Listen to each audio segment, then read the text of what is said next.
Shalom, selamat pagi. Nah, dalam video pembelajaran kali ini, saya akan menampilkan 8 keterampilan dasar mengajar, di mana keterampilan dasar mengajar atau teaching skills merupakan bekal khusus bagi pengajar baik dosen maupun guru.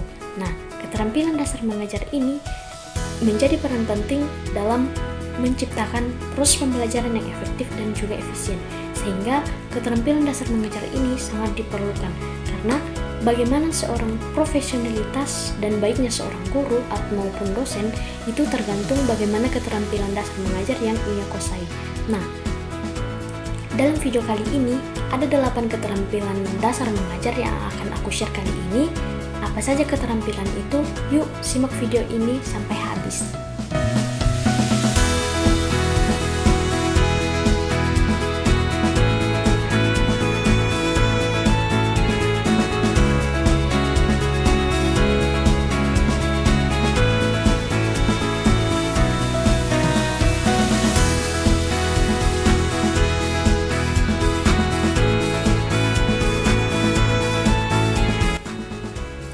Keterampilan yang pertama yaitu keterampilan membuka pelajaran, di mana keterampilan ini merupakan suatu kemampuan guru untuk memulai pembelajaran dengan cara yang menarik dan mengarahkan perhatian siswa pada materi yang akan dipelajari.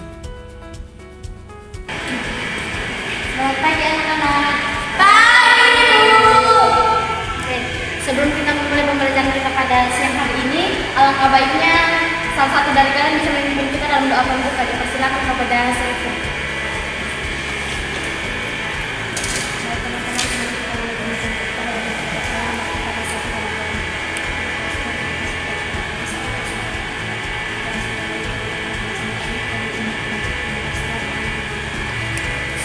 Oke, terima kasih kepada Sylvie. Nah, Ibu hari ini akan mengabsen kalian. Silakan dengarkan namanya masing-masing. Di sini ada yang tidak hadir. Ada semua. Aldena, Sylvie, Regina, Lena. Oke, hadir semua ya.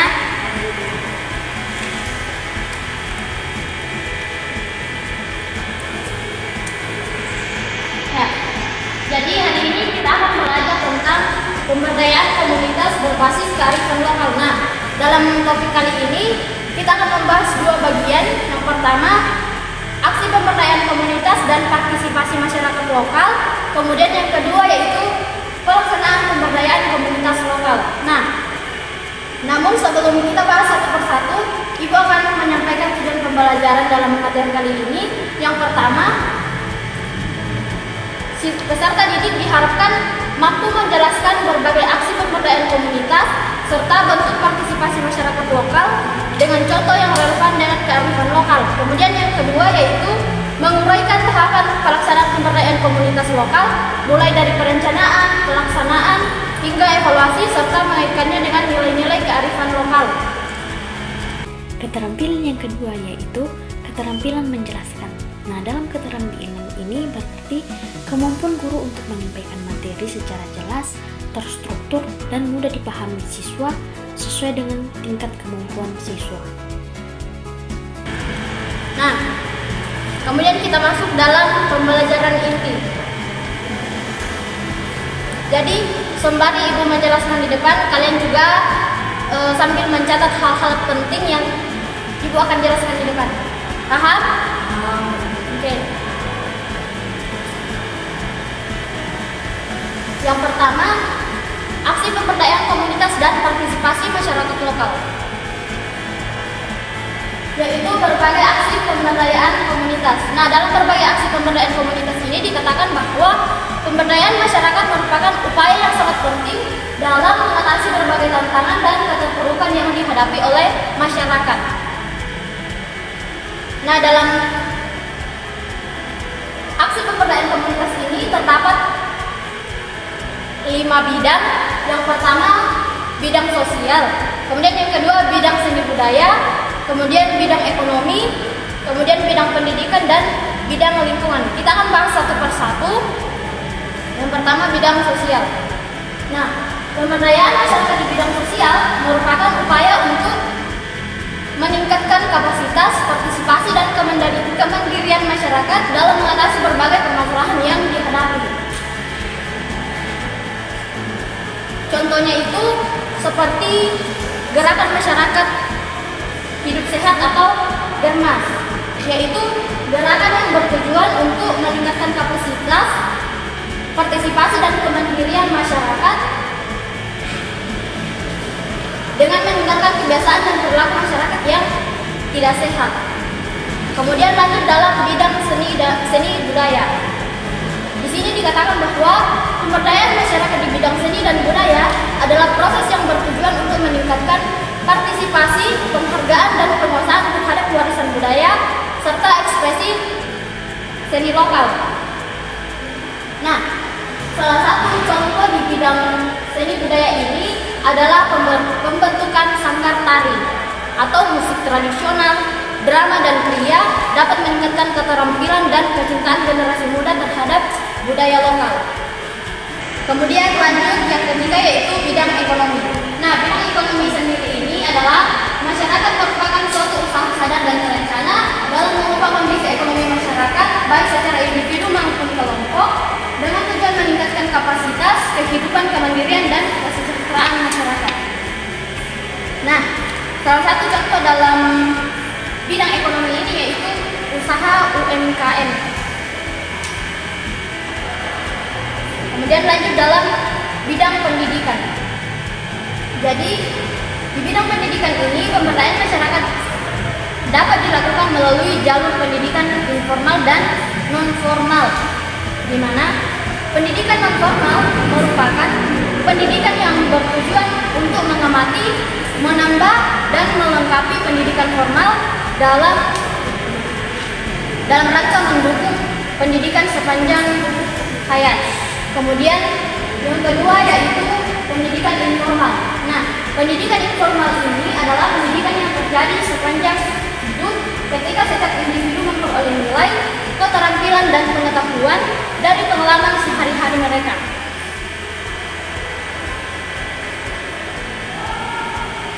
Kemudian bidang yang terakhir yaitu bidang lingkungan. Nah, pemberdayaan dalam bidang lingkungan hidup adalah proses yang bertujuan untuk meningkatkan kapasitas, kesadaran dan partisipasi masyarakat dalam pelestarian dan pengelolaan lingkungan hidup.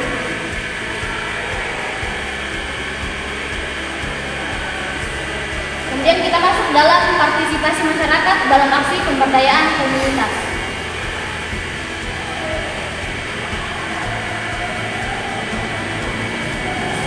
Partisipasi itu sendiri dalam pemberdayaan komunitas merupakan strategi yang sangat potensial dalam rangka meningkatkan ekonomi, sosial, dan transformasi budaya. Nah, proses ini juga pada akhirnya akan dapat menciptakan pembangunan yang lebih berpusat pada rakyat atau people centric. Kita lanjut dalam bagaimana pelaksanaan pemberdayaan komunitas lokal itu. Yang pastinya membutuhkan strategi pemberdayaan komunitas lokal. Yang kedua, membutuhkan juga siklus pemberdayaan komunitas. Yang ketiga, ada tahap-tahap kegiatan pemberdayaan komunitas. Dan yang pastinya yang terakhir yaitu evaluasi kegiatan dalam pemberdayaan komunitas. Nah, kita akan bahas satu persatu. Yang pertama, strategi pemberdayaan komunitas lokal. Jadi dalam strategi pemberdayaan masyarakat lokal ini merupakan suatu cara yang kita pilih untuk menggali kemampuan dari masing-masing dengan keanekaragaman komunitas, dengan keanekaragaman kearifan lokal dalam mewujudkan harapan setiap komunitas. Nah, melalui pemberdayaan ini, fungsi individu dapat beralih dari yang semula hanya menjadi objek, meningkat menjadi subjek. Kemudian yang kedua yaitu siklus pemberdayaan komunitas. Jadi siklus pemberdayaan komunitas ini dikatakan bahwa pemberdayaan masyarakat itu tidak bisa lepas dari siklus pemberdayaan itu sendiri, karena siklus pemberdayaan komunitas merupakan suatu kegiatan yang berkesinambungan dan diharapkan terjadi peningkatan kualitas dari satu tahap ke tahap selanjutnya. Nah, sekarang kita masuk dalam tahap-tahap kegiatan pemberdayaan komunitas. menurut Sulistiani dalam buku Kemitraan dan Model-model Pembelajaran Pemberdayaan 2004, di sini ada 3 tahap pemberdayaan komunitas. Yang pertama, tahap penyadaran dan perilaku menuju kesadaran dan kepedulian. Kemudian tahap yang kedua yaitu tahap transformasi kemampuan berupa wawasan pengetahuan, kecakapan, dan keterampilan sehingga dapat mengambil peran dalam komunitasnya.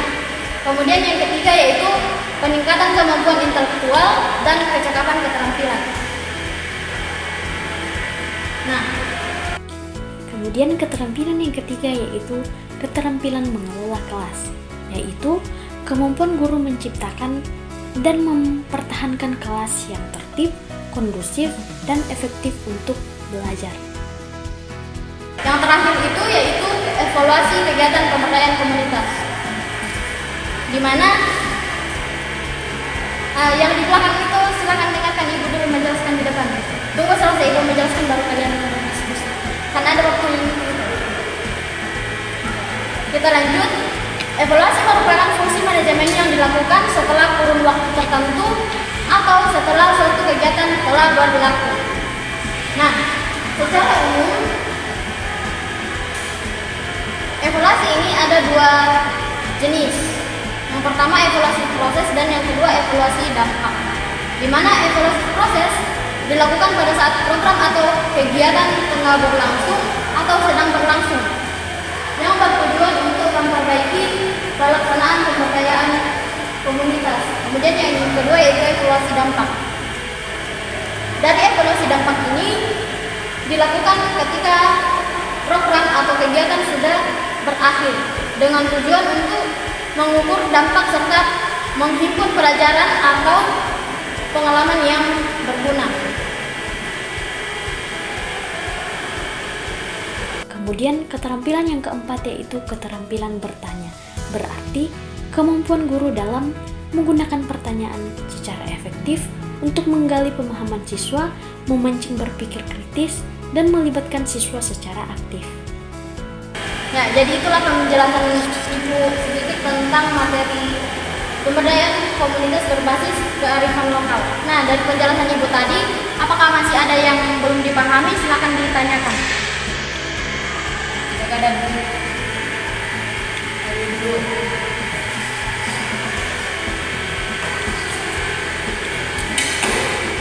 Silakan kepada Regina.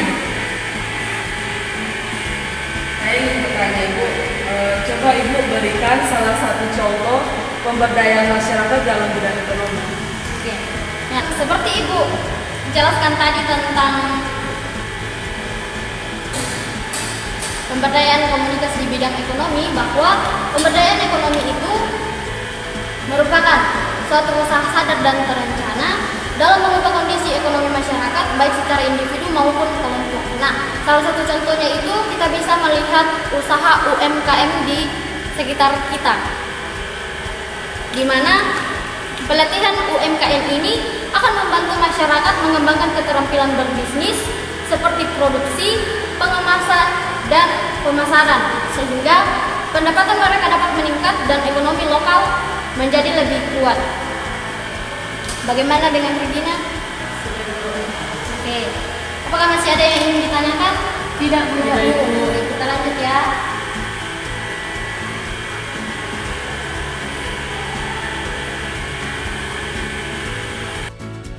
Kemudian, keterampilan yang kelima yaitu keterampilan membimbing diskusi kecil. Berarti, keterampilan guru dalam mengarahkan dan mengelola diskusi dalam kelompok kecil agar berjalan teratur, setiap anggota kelompok dapat berpendapat, dan tujuan diskusi dapat tercapai. Nah, di sini Ibu akan membagi kalian menjadi 2 kelompok. Untuk kelompok 1,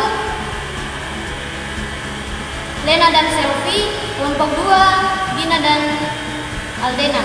Untuk kelompok 1 akan membahas tentang contoh pemberdayaan masyarakat di bidang sosial dan bidang seni budaya. Untuk kelompok 2, contoh pemberdayaan masyarakat dalam bidang ekonomi dan bidang pendidikan. Masing-masing bidang ini silakan kalian berikan 1 contoh. Kemudian berikan penjelasannya sedikit. Silakan kalian berdiskusi, kemudian tanyakan hal-hal yang kalian merasa belum dipahami.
Kemudian, keterampilan yang keenam yaitu keterampilan mengadakan variasi, yaitu keterampilan guru dalam menggunakan berbagai metode, alat, gaya belajar, dan kegiatan agar pembelajaran tidak membosankan. Karena diskusinya sudah selesai, jadi Ibu minta kepada kelompok 1 untuk mempresentasikan materinya.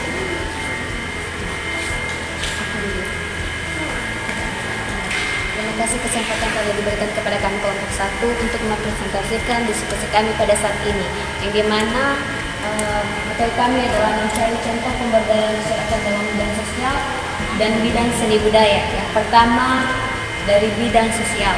Silakan. Oke, baik. Contoh dari bidang sosial itu adalah pelatihan literasi digital untuk remaja.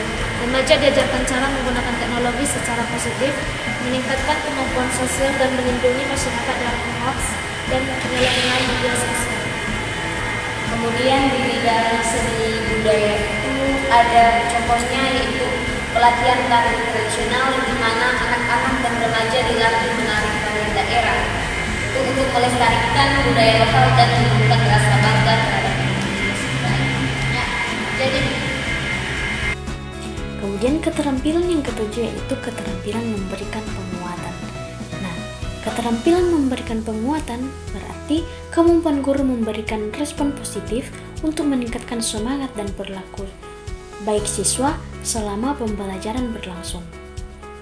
apakah ada pertanyaan dari kelompok 2 untuk materi kelompok 1? Tidak. Oke, silakan berikan tangan dulu. Silakan kembali ke tempatnya masing-masing. Kemudian lanjut kelompok 2.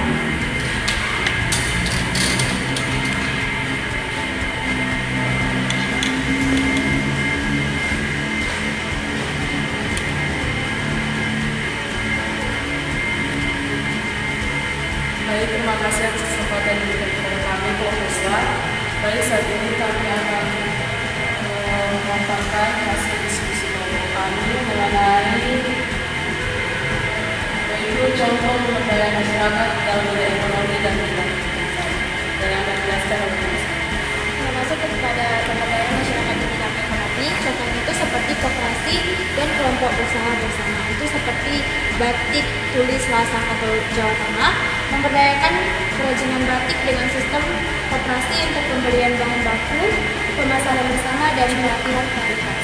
Kemudian di bidang pendidikan, contohnya itu seperti pendekatan dari masyarakat. Nah, sekolah ini didirikan oleh seorang ibu atau Kartini yang peduli dan kemudian melibatkan relawan dari komunitas itu sendiri atau mahasiswa atau selesai. Nah, dari penjelasan kelompok 2 ini tentang contoh di bidang ekonomi dan pendidikan, apakah ada tanggapan dari kelompok 1? Tidak, Bu. Oke, jika tidak ada, silakan duduk kembali dan kita berikan tepuk.